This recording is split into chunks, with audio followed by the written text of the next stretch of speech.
आज हम स्टार्ट करेंगे क्लिनिकल फार्मेसी से।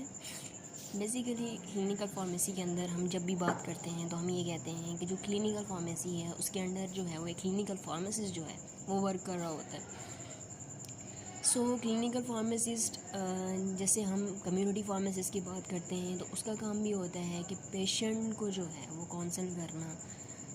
लेकिन इनके सब क्लिनिकल फार्मासिस्ट अगर हम देखते हैं तो बहुत क्रिटिकल रोल आता है क्लिनिकल फार्मासिस्ट का, क्योंकि इसकी जो डायरेक्ट कांटेक्ट होता है वो पेशेंट के साथ होता है, पेशेंट के साथ डील कर रहा होता है। इसमें अगर हम देखते हैं तो क्लिनिकल फार्मासिस्ट करता ही है optimise the use of medication के यूज़ को ऑप्टिमाइज़ कैसे करता है कि हमारे पास कोई भी मेडिसिन है उसको according to the plan patient उसको एडमिनिस्ट्रेट करे, उसको काउंसल करना। इस तरह से मेडिकेशन के यूज़ को मिनिमाइज़ किया जा सकता है, ऑप्टिमाइज़ किया जा सकता है। हेल्थ को कैसे प्रमोट करता है कि यानी according to the plan of the therapy अगर पेशेंट उसको एडमिनिस्ट्रेट करेगा और फिर उसके एडवर्स इफ़ेक्ट्स, उसके एडीआर कोई उसमें आ रहे हैं तो एडवर्स ड्रग रिएक्शंस कोई आ रहे हैं उसको रिपोर्ट करेगा, तो उसके अकॉर्डिंग हम उसकी थेरेपीज़ को चेंज कर सकते हैं। क्लिनिकल फार्मासिस्ट जो है वो चेंज करेगा। तो ये हमारे पास होगा promotes health, wellness and disease prevention में ये है हमारे पास कि क्लिनिकल फार्मासिस्ट इस चीज़ को इंश्योर करेगा कि जो हमारे पास डिज़ीज़ है, फॉर एग्ज़ाम्पल एक पेशेंट है that is suffering from pre diabetic condition, अगर वो पेशेंट प्री डायबिटिक कंडीशन से सफ़र कर रहा है तो इन दैट केस हम उसको डाइटरी मॉडिफिकेशन देंगे। यानी क्लिनिकल फार्मासिस्ट इस चीज़ को इंश्योर करेगा कि जो पेशेंट की कंडीशन है उसके अकॉर्डिंग या तो उसको डाइटरी मॉडिफिकेशन देनी है, डाइटरी थेरेपीज़ देनी है, या फिर हम उसको फार्माकोलॉजिकल थेरेपीज़ यानी मेडिसिन या ड्रग वगैरह देंगे।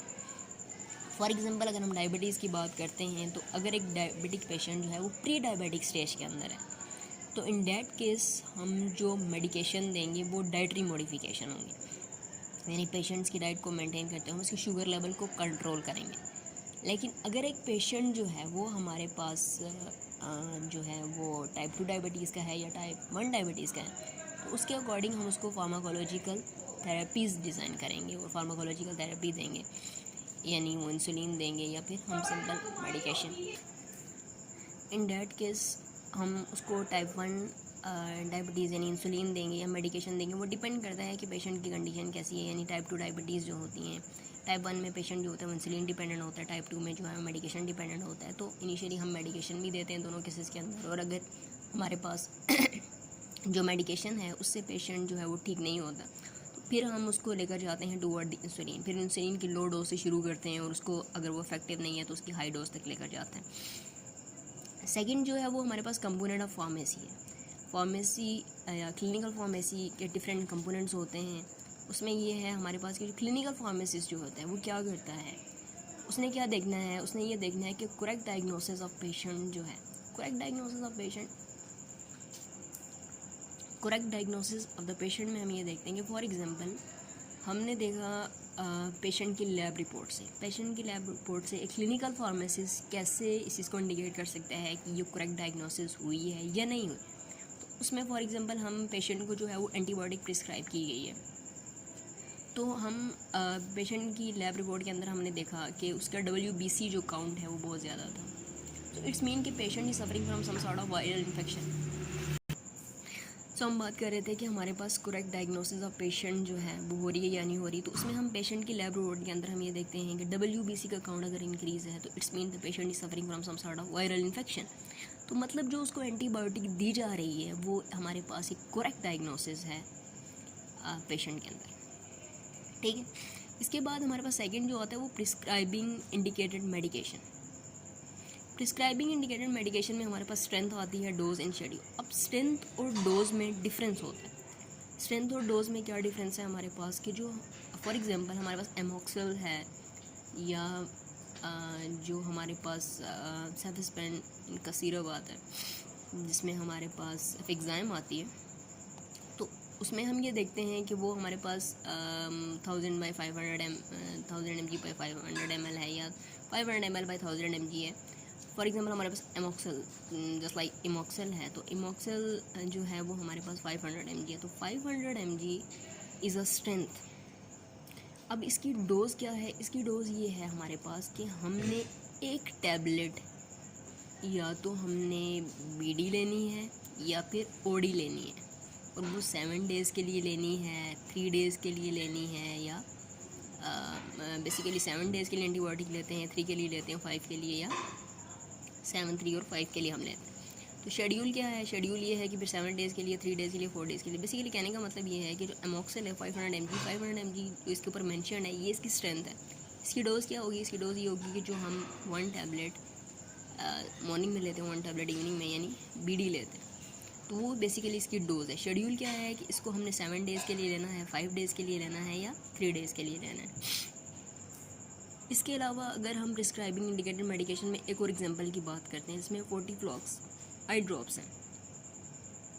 40-फ्लॉक्स आई ड्रॉप्स के अंदर हमारे पास मोक्सीफ्लॉक्सासिन होती है। मोक्सीफ्लॉक्सासिन जो है वो हमारे पास जिसमें हम ये कहते हैं कि 1 to 2 ड्रॉप्स, यानी 1 ड्रॉप आपने जो है, इसकी डोज़ क्या होगी, 1 ड्रॉप आपने 3 times a डे, यानी 1 दिन में 3 बार अपने ड्रॉप्स डालने और एक ड्रॉप डालना। और उसका शेड्यूल क्या होगा कि वो 7 डेज़ के लिए आपने यूज़ करनी है, ठीक है। काउंसलिंग दूसरा है। तीसरा है हमारे पास काउंसलिंग ऑफ मेडिकेशन जो भी हम दे रहे हैं उसकी काउंसलिंग में हमने पेशेंट को कैसे करनी है, उसमें आप ADR एडवर्स ड्रग रिएक्शन जो है उसकी काउंसलिंग भी कर सकते हैं। जैसे ब्रेंटिलेक्स है, Brintellix is vortioxetine that is a sedative hypnotics class of the drugs, anti depressant है ये, और ये हमारे पास इंड्यूस करती है स्लीप को। सो इसीलिए हम ये कहते हैं, पेशेंट को काउंसल करते हैं कि जब भी आपने ब्रेंटिलेक्स लेनी है तो आपने नाइट में लेनी है, या फिर इसको लेने के बाद आपने ड्राइव नहीं करना है। सिमिलरली हमारे पास एक और एग्जांपल की हम बात करते हैं तो काउंसलिंग ऑफ मेडिकेशन में हमारे पास आ जाती है। जैसे आयरन को अगर पेशेंट जो है ना वो एम्प्टी स्टमक में लेगा तो उसको डायरिया वगैरह फील होगा, तो इन दैट केस हम पेशेंट को ये कह देते हैं कि जब आपने कुछ थोड़ा बहुत ज़्यादा खाया होगा तो फिर आपने आयरन सप्लीमेंट लेने हैं ताकि डायरिया से अवॉइड किया जा सके। इसकी एग्जांपल बहुत सी हैं। काउंसलिंग ऑफ मेडिकेशन में हमारे पास बहुत से एडवर्स इफेक्ट जिनको हम काउंसल कर सकते हैं। जैसे हमारे पास टीबी की मेडिसिन आती है रेफेम्पिन में हम ये देखते हैं कि जो इसके साथ इसका डोज का इफेक्ट होता है कि जो ऑरेंज कलर हो जाता है, जिस बॉडी के पार्ट में वो एक्यूमुलेट करेगी ऑरेंज कलर, अब यूरिन हो जाएगा, तो वो हमारे पास जो है उसकी इंडिकेशन है कि हमने पेशेंट को ये कहना है कि इन नॉर्मल है, इसके साथ कोई आपको सीवियर एलर्जिक रिएक्शंस नहीं है, ये इसका डोज डिपेंडेंट जो है एडवर्स इफेक्ट्स। थर्ड, उसके बाद जो फोर्थ है हमारे पास वो administering the prescribed medication on mention plan. For example patient अगर एक कैंसर का पेशेंट है तो उसमें हम डिफरेंट कीमोथेरेपीज़ वगैरह जो होते हैं पेशेंट को देते हैं। तो कीमोथेरेपीज़ के जो सेशंस होते हैं वो प्लेन्स के हिसाब से होते हैं, डिफरेंट प्लेन्स के अल्टरनेट, यानी वीक के बाद कीमोथेरेपी का सेशन होगा, या मंथ के बाद होगा, या 2 वीक्स के बाद होगा, या 3 मंथ के बाद होगा। सो वो डिपेंड करता है हमारे पास। इसको कहते हैं administering the prescribed medication on the mention plan. इसके अलावा हमने सिडीन जो है, सिट्राप्राइड जो है वो बेसिकली हम गैस्ट्रिक रिफ्लेक्स में या एब्डोमिनल स्पाज्म, एंटी स्पाज्मोडिक के तौर पर यूज़ करते हैं। सो ये जो मेडिकेशन है इसको हम कहते हैं, ये सिरप की फॉर्म में भी आती है और टैबलेट्स की फॉर्म में। टैबलेट्स की सिरप की फॉर्म में जो आती है उसमें हम ये कहते हैं कि आपने 3 times a day लेनी है। इसका मेंशन प्लान ये है कि आपने 3 times लेनी है और बिफोर मील लेनी है। तो ये मेडिकेशन अगर पेशेंट इसको एडमिनिस्ट्रेट करें, पेशेंट जो है उसको मेडिकेशन को एडमिनिस्ट्रेट करेगा ऑन द मेंशन प्लान, तो ये हमारे पास क्या होगी, administering the prescribed medication on the mention plan. उसके बाद है चेकिंग फॉर TDM क्या है, TDM जो है वो हमारे पास थेराप्यूटिक ड्रग मॉनिटरिंग है। थेराप्यूटिक ड्रग मॉनिटरिंग हम कौन सी ड्रग्स की करते हैं, हम उन ड्रग्स की करते हैं जो हमारे पास नैरो थेराप्यूटिक इंडेक्स होती हैं, जैसे थियोफाइलिन है, मॉर्फिन है, डिगॉक्सिन है, या हमारे पास हमारे सीडेटिव हिप्नोटिक्स ड्रग्स आ जाती हैं, तो उनकी हम TDM करते हैं। TDM कैसे करते हैं कि हम पेशेंट की मेडिकेशन देने के बाद उसका ब्लड सैंपल कलेक्ट करते हैं और फिर देखते हैं कि डोज की कंसंट्रेशन जो है वो कितनी है ब्लड के अंदर। सो क्लिनिकल फार्मेसिस्ट जो है वो TDM भी परफॉर्म करता है। इसके अलावा ड्रग यूज़ को मैनेज भी करता है, यानी ड्रग यूटिलाइजेशन, जिसमें 2 तरह की चीज़ें आ जाती हैं, ड्रग यूटिलाइजेशन रिव्यू और दूसरा है drug utilisation evolution. Drug utilisation review and drug utilisation evolution, यानी ड्रग यूटिलाइजेशन रिव्यू में हम ये देखते हैं कि हमारी जो ड्रग है वो प्रॉपरली, मतलब उसके अंदर कोई एडवर्स इफेक्ट ADR वगैरह रिपोर्ट तो नहीं हुई, या इंटरेक्शन वगैरह तो नहीं हुई, या पेशेंट के अंदर टॉक्सिसिटी तो नहीं हुई। तो वो एक रिव्यू है कि वो कितनी हद तक थेराप्यूटिक है, एफिकेसी उसकी कितनी है। एवोल्यूशन में फिर हम उसको एवोल्यूएट करते हैं अपनी बाकी मेडिकेशंस के साथ, कि एक ब्रांड की अगर ड्रग मेडिसिन आ रही है, गेट्स की आ रही है, GSK की आ रही है, तो गेट्स की उसकी एवोल्यूशन, उसकी जो थेराप्यूटिक इफ़ेक्ट है या एफिकेसी है वो कैसी है, और जो दूसरी है उसकी कैसी है। अक्सर पेशेंट जो हैं वो जब आते हैं तो वो ये कहते हैं कि हमारे पास हमें गेट्स की ही चाहिए, या हमें GSK की जो है वो मेडिसिन ही चाहिए। उनका ये बिलीव होता है कि ये मेडिकेशन जो है गेट्स की जो है वो ज़्यादा इफेक्टिव है और GSK की लेस इफेक्टिव है। इसीलिए रिटेल सेटअप्स के अंदर या हॉस्पिटल फार्मेसी के अंदर एक सेलेक्टिव ब्रांड्स जो हैं वो वो होते हैं, वो यूज़ किए जाते हैं, और डॉक्टर्स जो हैं उन्हीं को ही प्रिस्क्राइब करते हैं। ये ब्रांड्स इसलिए भी होते हैं क्योंकि हमारे पास रॉ मटेरियल जो है वो डिफरेंट होता है। यानी गेट्स का जो रॉ मटेरियल है वो बाहर से आएगा, तो उसका raw material for manufacturing of the tablets, capsules and doses form उसके लिए हो सकता है कि वो अच्छा हो, इसीलिए पेशेंट के अंदर वो थेराप्यूटिक इफेक्ट उस लेवल का दे रहा हो।